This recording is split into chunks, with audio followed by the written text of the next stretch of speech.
The morning I first saw them began like any other on the high ridge above the Vale of Mirren. Thin frost on the heather, wind humming low strings between the granite fangs, and a sunrise fit to rip seams in the heart of any ranger. I had hiked out before dawn to certify the new weather station, clipboard tucked under my arm, steam spiralling from the tin mug in my hand. As the eastern sky blared rose, I leaned on my trekking pole and watched the light flood the world in slow gold.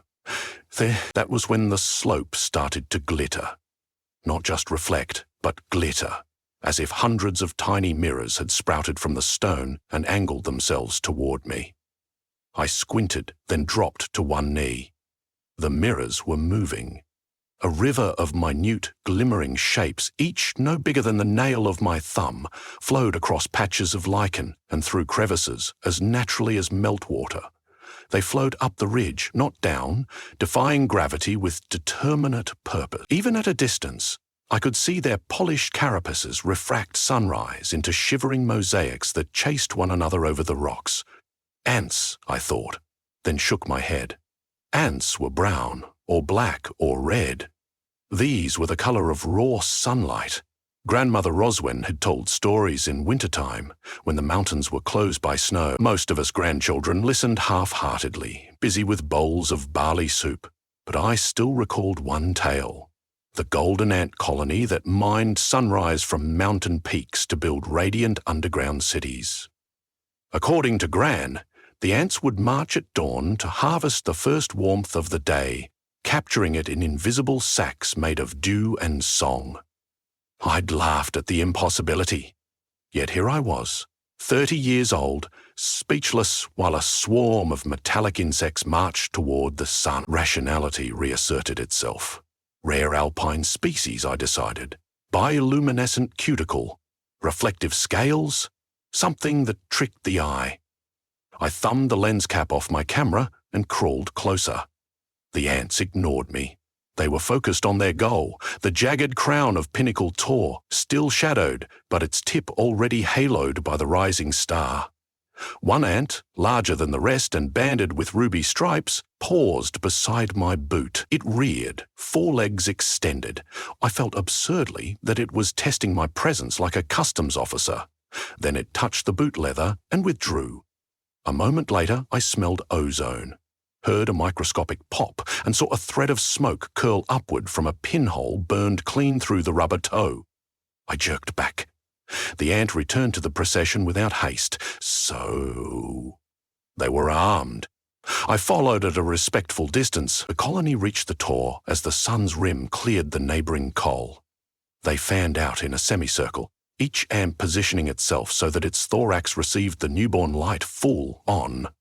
What happened next drained years of skepticism from my bones.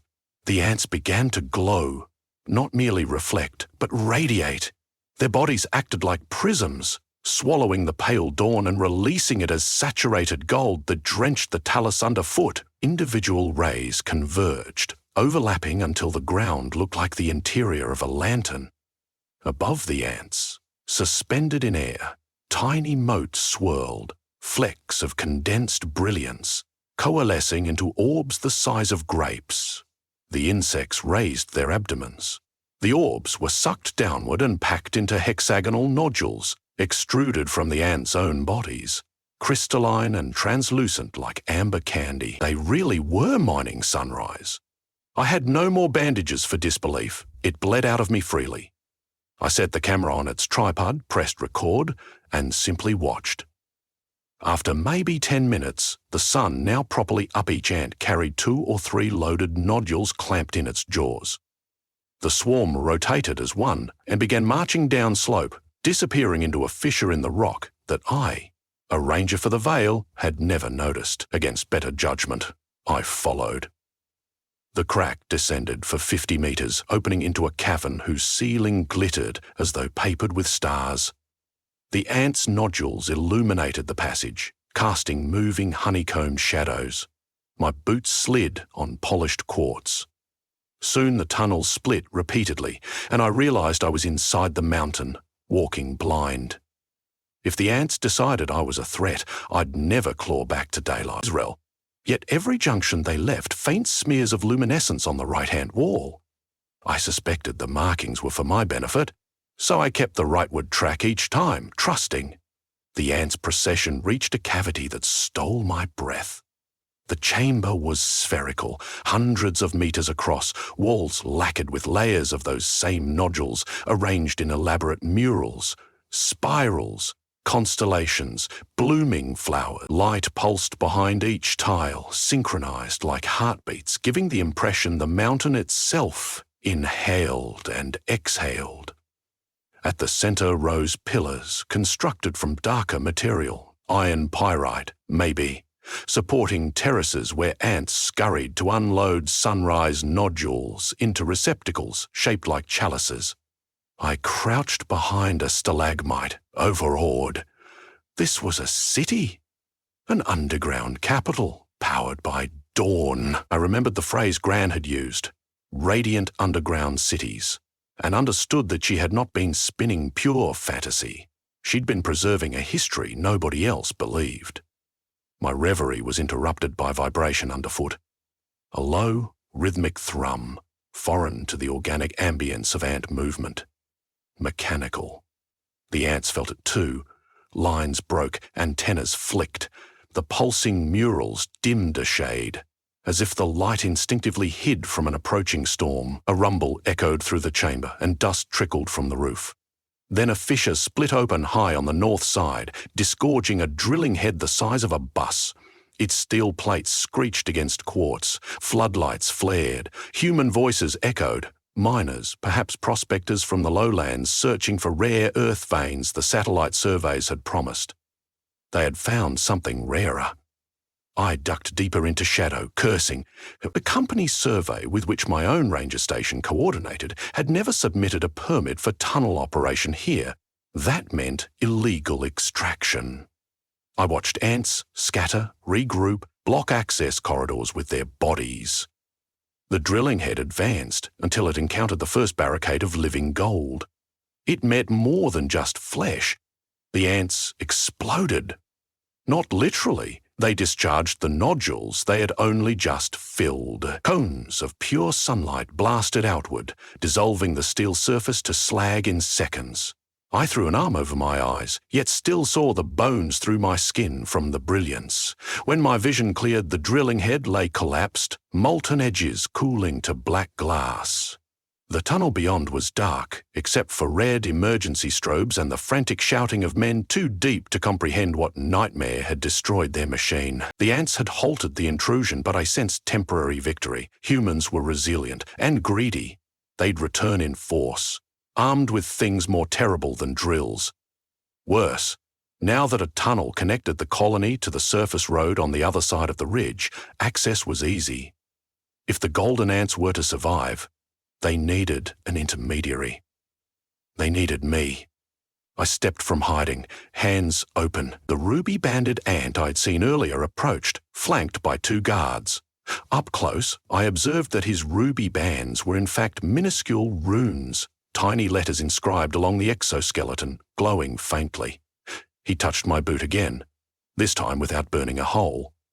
A filament of warmth climbed my leg, settled behind my eyes, and bloomed into language. Not words exactly. Concepts. Histories compressed into sensation. I learned the colony called itself the Auric Phalanx, eldest of 7 sister hives housed beneath separate peaks. I learned they had harvested sunrise since before mammals walked these slopes, shaping it into lumen stone those nodules to light their cathedrals, incubate eggs, power their long memories. Above all, I felt their pride, keepers of dawn, sculptors of the first color. I projected back what I knew, the surface world's hunger, the miner's return, the futility of lethal defense against a species that invents stronger weapons each defeat. When the exchange ended, the ruby-banded one, now I understood he was a cartographer caste, mapping not land but possibility, tilted his head. Agreement. A plan formed between us as swiftly as dusk. They would hide, I would parley. The ascent took hours by foot for me, and moments for the ants who slipped through vents unknown. I emerged from the fissure just as a line of trucks grumbled up the opposite side of the ridge, corporate logos stenciled on doors, cranes swaying behind. I walked down the slope toward them, waving both arms. The convoy stopped. The site manager, a balding man with duct tape eyebrows, strode forward. "You with the Vale Rangers? Good timing. We ran into resistance underground. Dangerous gases, maybe. My crew reported some kind of flash incineration. I need a hazard assessment." I told a partial truth. They had hit a pocket of photonic plasma, unstable, unique to these peaks. Further drilling could ignite chain reactions, jeopardizing the entire mountain. I brandished my authority badge, cited environmental statutes, threatened immediate fines and media exposure.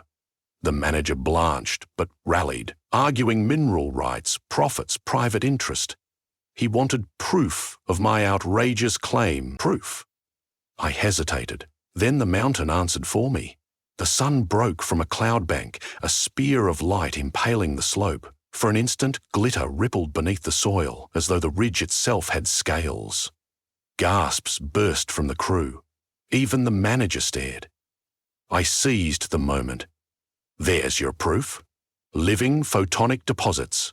Touch them wrong, and your drills will vanish like straw in a furnace." The word living did the trick. Regulations protecting living mineral organisms were ironclad. A truck reversed. The manager's radio crackled with legalese from headquarters. By lunch, the convoy retreated, dust plumes marking their flight back to the lowlands. I exhaled so hard my ribs popped. Round one belonged to us, but one retreat would not guard the colony forever. The corporate appetite, once alerted, grows fingers. Paperwork, bribes, armed escorts. Next time they'd arrive with clearance. I needed something stronger than intimidation. I needed official designation of the ridge as a world wonder, a protected sanctuary. For that, I required evidence no bureaucrat could deny. And, to obtain it, the ants would have to reveal themselves. Night settled while I mulled logistics near my campfire. Sparks whirled upward, mirroring constellations. I sensed movement beyond the firelight. The cartographer approached, accompanied by a dozen worker ants bearing fresh lumen stone. He offered the nodules, gifts. Inside each, sunrise still pulsed, though the hour was late. Their glow painted our circle amber. I recognized an opportunity. "Show the human councils how you shape light," I suggested, via the mental link, and they might learn reverence instead of greed. The cartographer responded with tones of caution. Fear, revealing themselves, broke millennia of secrecy. Predators eat what they can see. Yet another emotion came threaded through his trepidation, curiosity worthy of any scientist. The ants chose exploration when they first crept from primordial darkness. Perhaps the instinct still thrummed. We forged the pact of First Aurora that night. I would carry a delegation of 2 ants, disguised within special containers, to the capital. There we would petition for protection. In return, the Auric Phalanx requested one concession, a promise that humans would not bottle sunrise for profit. Light is born free. Its captivity kills. I slept poorly, dreaming of luminous tide pools where laws swam like eels. By dawn, the delegates waited in crystal vials fitted with air vents. I stowed them carefully in my pack and began the 2-day trek to the railway. Travel unfolded like a myth disguised as paperwork. Train conductors raised eyebrows at the rare alpine beetle specimens, but my ranger credentials smoothed passage. In the city, I filed emergency motions with the Ministry of Extraordinary Ecology, a department as understaffed as it was cautious. They granted a midnight hearing. Nobody schedules miracles during daylight. The hearing room perched on the 23rd floor, sterile walls bathing everything in fluorescent glare. 3 commissioners sat behind a crescent desk. They expected slideshows and citations. Instead, I placed the 2 vials upon the table and unscrewed the lids. The ants crawled onto the polished wood, their bodies reflecting the institutional light into prisms that danced along the ceiling. One commissioner's jaw descended in slow astonishment. The other leaned close, glasses fogging as he whispered, "Are they gold?" Wordlessly, the ants produced a half-filled lumen stone, cracked it open like an eggshell, and let dawn spill across the desk. Warmth touched every face. For a heartbeat, the bureaucratic chamber became mountaintop. The third commissioner, previously skeptical, removed her glasses and cried. We spent the night drafting declarations. The peaks of First Light to be named an ecological and cultural heritage reserve. Any mining strictly forbidden. The Auric Phalanx recognized as sentient, non-human nation under the interspecies Concordat. Such language had been gathering dust since whales were nearly hunted extinct. Now it found new life. By sunrise, documents were signed, stamped. Satellites were retasked to enforce no-fly zones. A ranger outpost, mine, gained permanent funding for surveillance and mediation. The Auric Phalanx became, in the eyes of humanity, neighbour rather than resource. But the world, like light, refracts. Fame crashed irregularly. Tabloids screamed golden, ants own sunlight. Venture capitalists petitioned to study renewable lumenstone technology, arguing treaties shouldn't hobble progress. Pilgrims flocked to the foothills, seeking enlightenment or souvenirs. It was my job, as liaison, to balance curiosity against respect. The ants managed better than expected. They established a visitor grotto just inside the fissure, where small groups could witness the murals and receive a single grain of hardened sunrise, inert as blessing. In exchange, humans donated stories, music, art created under ordinary daylight. A barter of wonders blossomed. Some evenings I descended to find ants lined like an audience while a violinist played, luminous tiles throbbing in sync with each crescendo. Seasons rotated. Snow unveiled, grass greened, snow returned. I spent much of my time on the ridge, a translator between civilizations. One March dawn I ascended Pinnacle Tor beside the cartographer to observe the annual harvest of first fire. When the year's inaugural sunrise is richest, I asked him whether the phalanx missed secrecy. A pulse of amusement answered, secrecy had been a chrysalis, now they were wings. In revealing themselves they had mined a different spectrum, that of trust. I turned east. The sun rose, ripe as mango. Light flooded us. Hundreds of ants captured it, weaving beams into new nodules. But they were not alone. 4 human children, sons and daughters of visiting researchers, stood with mirrored plates the ants had fashioned, assisting the harvest. Where the plates angled, shafts refracted into fountains. I felt the mountain hum, not with drills, but with laughter. Gran wrote me a letter the week before she died, scrawled shaky penmanship. Nothing in stories is false, child. Some truths just wait longer for believing. I read it now, atop the Tor, and finally understood. Stories are longitude lines across the uncharted sea of possibility. They keep wanderers from sailing right past miracles. Below, the radiant underground city expanded, tile by tile, heartbeat by heartbeat. No ceiling collapsed under greed. Above, the sky accepted that some treasure belongs inside mountains. I pocketed Gran's letter and brushed frost from the heather. The ants began their descent, carrying sunrise into the dark, where it would burn for them through night and winter alike. I followed, steward of 2 worlds bound by light. The day had only just begun.